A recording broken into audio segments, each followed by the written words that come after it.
का मामला supreme court ने समाअत 7 मई तक मुलतवी कर दी है। 7 मई को जवाब दाखिल कराना चाहिए और इस पर आपको तब चलें कि जजेस खत का मामला है। सुप्रीम कोर्ट ने समाअत 7 मई तक मुलतवी कर दी है और 7 मई को जवाब दाखिल कराना चाहते हैं वो करा दें। चीफ जस्टिस ने रिमार्क्स दिए। इस वक्त अटॉर्नी जनरल भी मौजूद थे जो कि दलाइल दे रहे थे। ये इस्लामाबाद के जजेस की जानिब से जो ख़त लिखे गए थे मुदाखलत से मुताल्लिक, उस पर आज सुप्रीम कोर्ट का 6 रुकनी बेंच उस वक्त समाअत कर रहा था। 2 बजे तक की समाअत जारी रही है। इस पर अहम रिमार्क सामने आए और 7 मई को इस पर जवाब तलब कर लिया है। जजेस के ख़त का मामला है। सुप्रीम कोर्ट ने समाअत 7 मई तक मुलतवी कर दी है। मजीद जानने तैयब बलोच से तैयब अपडेट कीजिएगा समाअत से मुताल्लिक।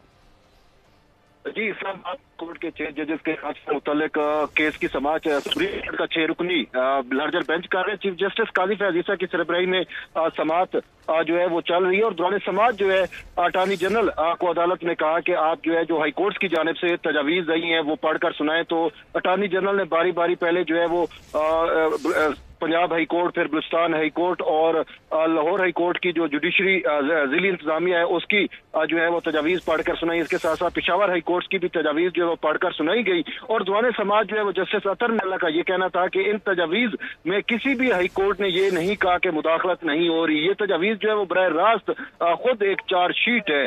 तो अतर मिल्ला का ये भी कहना था कि गुज़िश्ता 76 सालों से पाकिस्तान में जो है वो अदलिया और एजेंसियों का जो है वो गठजोड़ जो है वो चल रहा है। तो इस पर चीफ जस्टिस ने कहा कि आपको ऐसा नहीं कहना चाहिए। मैं भी जो है वो चीफ जस्टिस रहा हूं और मेरे ऊपर तो कोई दबाव नहीं था। तो इस पर जस्टिस अतर मिल्ला का ये कहना था कि मैं भी जब chief justice Islamabad high court था तो मेरे ऊपर भी दबाव नहीं था। और जस्टिस मंसूर अली शाह का भी यही कहना था कि जब मैं जो है वो chief justice Lahore high court था तो मेरे ऊपर कोई दबाव नहीं था। तो इस पर जस्टिस मुसर्रत अली ने कहा कि अगर जजेस पर दबाव आता है तो उस जजेस को जो है वो घर चले जाना चाहिए। अगर वो जो जज दबाव ही बर्दाश्त नहीं कर सकता वो फैसले क्या कर पाएगा। तो इससे बेहतर है। इस वक्त आपको बताते चलिए सुप्रीम कोर्ट में